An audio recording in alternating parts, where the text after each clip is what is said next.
Marilyn Johnson, une dame de 62 ans, est entrée dans une boutique de luxe à la recherche d'une robe simple.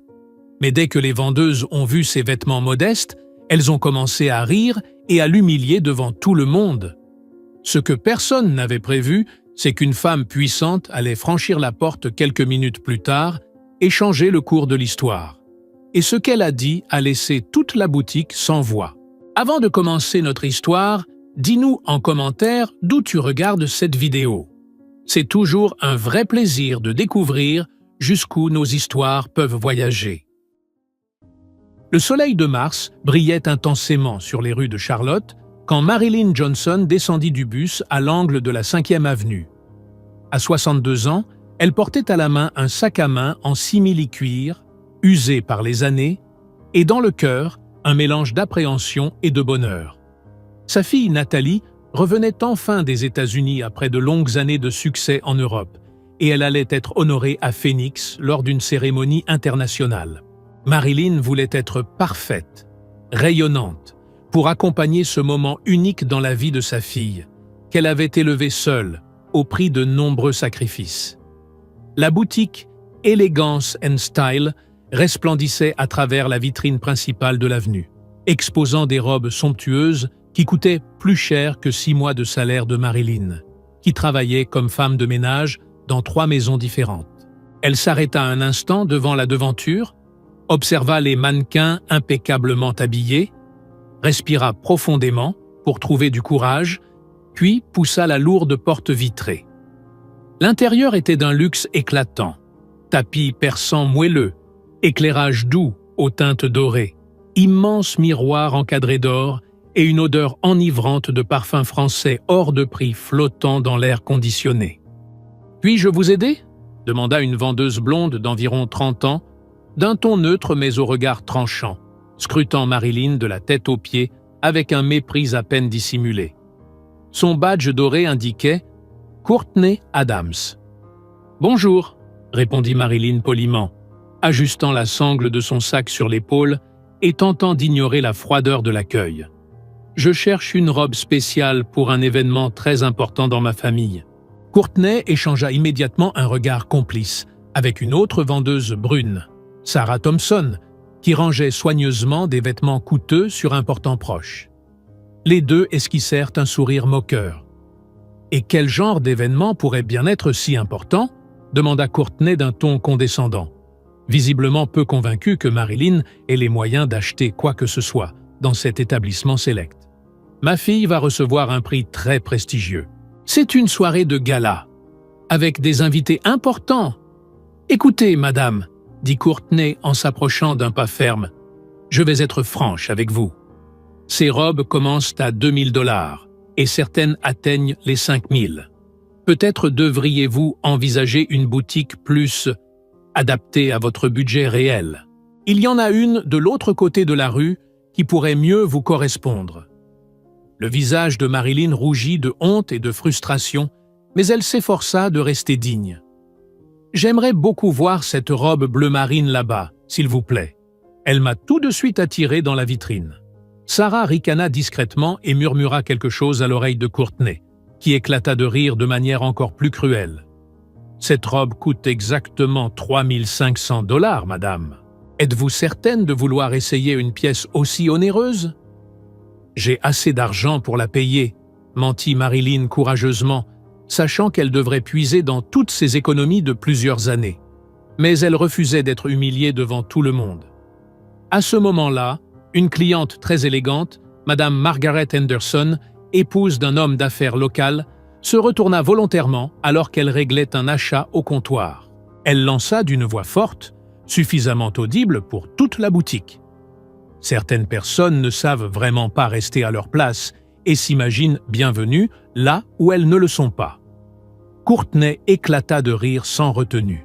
« Écoutez, chère madame, pourquoi ne pas aller faire un tour au centre commercial?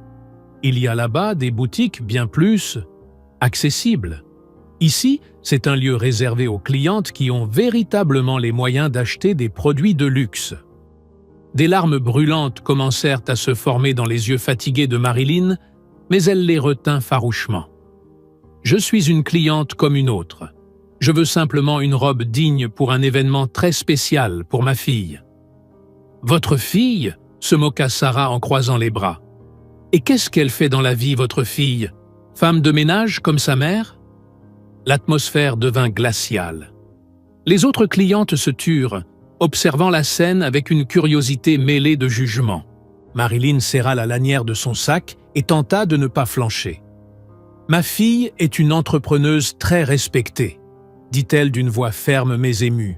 « Bien sûr, » ironisa Courtney, faisant des guillemets avec ses doigts manucurés. « Elle tient sûrement une petite boutique en banlieue, non ?» C'est alors que la lourde porte de la boutique s'ouvrit brusquement. Une jeune femme élégante, d'environ 35 ans, entra d'un pas sûr. C'était Natalie Johnson, bien que personne ne la reconnût immédiatement. Elle portait un tailleur italien parfaitement ajusté, des escarpins en cuir véritable, et tenait une mallette en cuir de luxe, valant plus qu'1 mois de salaire des employés présentes. « Maman ?» dit Nathalie d'une voix posée, parcourant la pièce du regard. Lorsqu'elle aperçut Marilyn près des portants, le visage visiblement bouleversé, elle fronça aussitôt les sourcils, inquiète. « Nathalie, ma chérie » dit Marilyn en se dirigeant vers elle, l'émotion tremblant dans sa voix. Nathalie observa attentivement l'atmosphère tendue de la boutique. Elle remarqua immédiatement le malaise ambiant, le mépris des vendeuses et les regards déplacés. Courtney et Sarah ricanaient toujours entre elles, sans prêter attention à la nouvelle arrivante. « Que se passe-t-il exactement ici ?» demanda Nathalie, sa voix restant calme, mais empreinte d'une autorité naturelle et indiscutable. « Oh, rien de bien grave !» répondit Courtney d'un ton désinvolte. « Nous étions simplement en train d'expliquer gentiment à votre mère que cette boutique ne correspondait peut-être pas vraiment à son profil. » Les yeux vifs de Nathalie brillèrent d'une colère froide, parfaitement contenue. Mais elle gardait un contrôle total de la situation. Elle savait que le moment de rendre justice était enfin arrivé. Alors que Nathalie observait froidement la scène humiliante devant elle, Marilyn ferma les yeux un bref instant, douloureux, laissant son esprit dériver dans les souvenirs qui les avaient menés jusqu'à ce moment précis. 35 ans plus tôt, elle était une jeune épouse follement amoureuse, mariée à Donovan Johnson, un homme honnête et travailleur, plein de rêves de bonheur et de prospérité pour leur future famille. Quand Nathalie naquit en 1996, il vivait dans un petit appartement modeste, mais empli d'un amour sincère, de tendresse quotidienne et d'une foi inébranlable en l'avenir. La vie de Marilyn bascula à jamais lorsque Nathalie n'avait que 5 ans. Donovan fut victime d'un terrible accident de voiture en rentrant, épuisé, de son travail harassant. Il ne survécut pas à ses blessures. À seulement 27 ans, Marilyn se retrouva veuve, seule au monde avec une petite fille innocente à élever et aucun métier à proprement parler, si ce n'est ses connaissances pratiques en ménage et en cuisine simple. « Je ne laisserai jamais ma fille manquer de quoi que ce soit », et elle avait tenu cette promesse sacrée avec une rigueur presque religieuse, en travaillant sans relâche, comme femme de ménage dans 3 foyers différents. Elle se levait tous les jours à 5 heures du matin, même en hiver, et ne rentrait chez elle qu'à 20 heures, exténuée, mais toujours présente pour s'asseoir auprès de Nathalie et l'aider avec ses devoirs, avec patience et amour. Dès son plus jeune âge, Nathalie s'était montrée brillante et curieuse. À 8 ans, elle lisait déjà des livres complexes que d'autres enfants ne découvraient qu'à 12. À 10 ans, elle dominait toutes ses classes avec des notes exemplaires, au point d'impressionner tout le corps enseignant. Marilyn économisait chaque centime qu'elle pouvait pour lui acheter des livres d'occasion et du matériel scolaire de bonne qualité, persuadée que sa fille méritait toutes les chances possibles. « Maman, pourquoi tu travailles autant tous les jours ?» demandait Nathalie, les yeux grands ouverts d'inquiétude, en voyant sa mère rentrer les mains abîmées par les produits ménagers. « Parce que tu deviendras quelqu'un de très important un jour, ma chérie. Et pour y arriver, il faut que tu aies les meilleures opportunités et que tu étudies dur, » répondait Marilyn tendrement, masquant sa fatigue derrière un sourire vrai et maternel. Au lycée, les efforts constants de Nathalie et son intelligence exceptionnelle furent vite remarqués. Elle remportait tous les concours de mathématiques et de sciences de l'établissement. Une professeure en particulier, Madame Elizabeth Williams, décelant son potentiel remarquable, décida de l'aider à décrocher une bourse intégrale dans la meilleure école préparatoire de la ville. « Madame Johnson, lui dit-elle un jour après les cours, visiblement émue, votre fille a un avenir incroyablement prometteur. Elle peut obtenir une bourse dans n'importe quelle grande université du pays. » Ce soir-là, Marilyn pleura de joie dans sa modeste chambre. Tous ces sacrifices, toutes ces années de travail silencieux et de fatigue accumulée prenaient enfin tout leur sens. Chaque réveil avant l'aube, chaque retour tardif, chaque sou économisé. Tout cela avait un but. Dans sa nouvelle école prestigieuse, Nathalie s'illustra encore davantage. Elle apprit la programmation informatique de manière autodidacte, développa de petites applications mobiles fonctionnelles et se prit de passion pour les nouvelles technologies. Lorsqu'elle obtint son diplôme avec les plus hautes distinctions, elle reçut des offres de bourses intégrales de 5 universités américaines prestigieuses. Elle choisit soigneusement Stanford pour y étudier l'informatique et l'intelligence artificielle. « Maman, tu vas tellement me manquer », dit-elle en larmes à l'aéroport, prête à partir pour la lointaine Californie. « Je serai toujours là pour te soutenir, ma précieuse. Vole haut comme une aigle. Mais n'oublie jamais d'où tu viens, » répondit Marilyn, retenant difficilement ses larmes de fierté et de tristesse mêlées. À Stanford, Nathalie brilla de 1000 feux. Diplômée parmi les meilleurs de sa promotion, elle fut rapidement recrutée par une entreprise technologique renommée. Mais elle ne voulait pas se contenter d'un bon poste. Elle rêvait plus grand. À 25 ans, elle fonda sa propre entreprise innovante dans le domaine de l'intelligence artificielle. 3 ans plus tard, elle s'installa en Europe pour développer son entreprise à l'international. Pendant toutes ces années de croissance et de défis, Marilyn continua à travailler humblement comme femme de ménage, mais avec une fierté maternelle profonde. Chaque succès de sa fille était une victoire personnelle. Elle collectionnait les articles de journaux qui mentionnaient l'entreprise de Nathalie, même si elle ne comprenait pas toujours exactement ce que sa fille faisait. « Maman, tu n'as plus besoin de te tuer à la tâche », répétait Nathalie lors de leurs appels vidéo hebdomadaires, auxquels aucune des deux ne manquait jamais. « Je peux prendre soin de toi maintenant. Ma fille adorée, le travail honnête me fait du bien. Et puis, tu m'as appris à être indépendante. J'en suis fière, » répondait Marilyn avec tendresse. Nathalie souriait toujours doucement à ces mots, sachant qu'elle avait hérité de cette force intérieure. À 35 ans, Nathalie avait bâti un véritable empire technologique. Son entreprise était valorisée à plusieurs milliards de dollars et elle était reconnue comme l'une des femmes d'affaires les plus influentes du monde dans le domaine de la tech. Mais pour Marilyn, elle restait avant tout sa fille chérie, son trésor. Lorsque Nathalie annonça qu'elle rentrait aux États-Unis pour recevoir une distinction prestigieuse, Marilyn prit une décision ferme. Elle serait élégante, magnifique, digne de cet instant. Elle voulait que le monde voie qu'une femme simple et courageuse, une mère dévouée, se cachait derrière cette réussite éclatante. C'est cette conviction inébranlable qui la poussa à franchir la porte de la boutique la plus chic de Charlotte, même si, au fond d'elle, elle savait qu'elle n'appartenait pas à ce monde luxueux. Mais l'amour d'une mère lui donnait du courage. Nathalie observa sa mère bien-aimée dans un silence absolu, pendant ce qui sembla durer une éternité. Elle lit sans peine l'humiliation profonde dans ses yeux fatigués, mais dignes. Cette expression douloureuse, elle la connaissait trop bien. C'était celle que Marilyn ramenait parfois du travail, après avoir été rabaissée par un patron arrogant et sans cœur. Mais cette fois-ci, la différence était majeure. Nathalie avait désormais le pouvoir et l'influence nécessaires pour agir, pour rétablir la justice, vraiment. « Courtney Adams, c'est bien ça ?» dit Nathalie d'un ton calme, lisant le badge doré de la vendeuse hautaine. « J'aimerais savoir, dans les moindres détails, comment vous avez traité ma mère ici. Courtney haussa les épaules, toujours aussi désinvolte, comme si rien de grave ne se passait. Comme je l'ai expliqué très clairement, nous tentions simplement de lui faire comprendre, avec tact, que cette boutique n'était peut-être pas la mieux adaptée à son profil. « Adaptée ?» répéta Nathalie, sa voix baissant d'un ton dangereusement maîtrisé. « Et selon vous, quel serait exactement le profil de ma mère?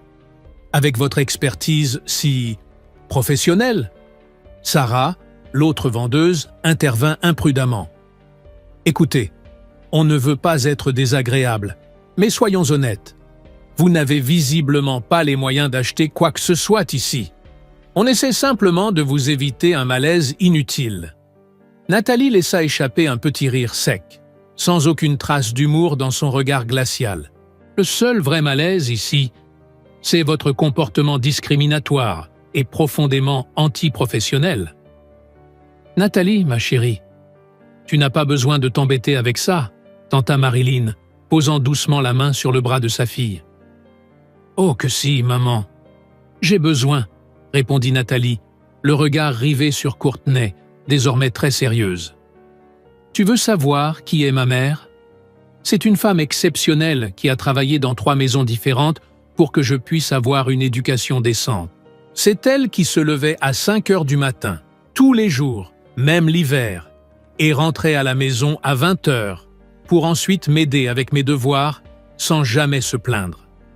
Les 2 vendeuses commencèrent enfin à paraître réellement mal à l'aise, mais Nathalie ne faisait que commencer. C'est grâce à elle que j'ai obtenu une bourse complète à Stanford.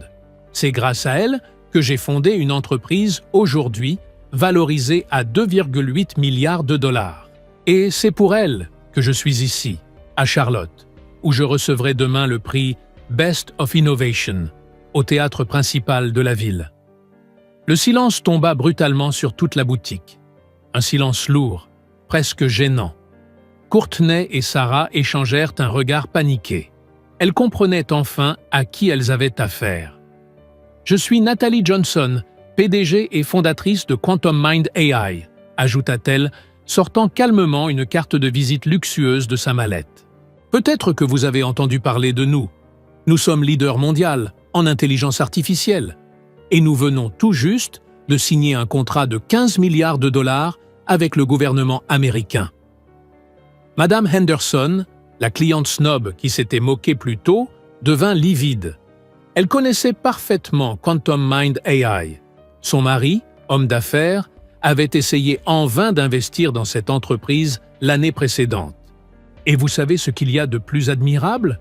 demanda Nathalie, en s'approchant de Courtney. « C'est que ma mère, malgré ma réussite, continue à travailler honnêtement, parce qu'elle a une vraie dignité. Parce qu'elle a une intégrité. 2 qualités qui vous font visiblement défaut dans cette boutique. » Courtney tenta de se justifier, la voix tremblante. Mais Nathalie leva la main, autoritaire. « Non, vous avez eu votre chance. Vous auriez pu la traiter avec le respect qu'elle mérite. Et vous avez échoué. Maintenant, c'est terminé, dit-elle en attrapant sa mallette. « Allons-y, maman. On trouvera une boutique qui respecte ses clientes. »« Attendez, je vous en prie !» lança soudain la gérante du magasin, qui venait d'arriver, alertée par la tension.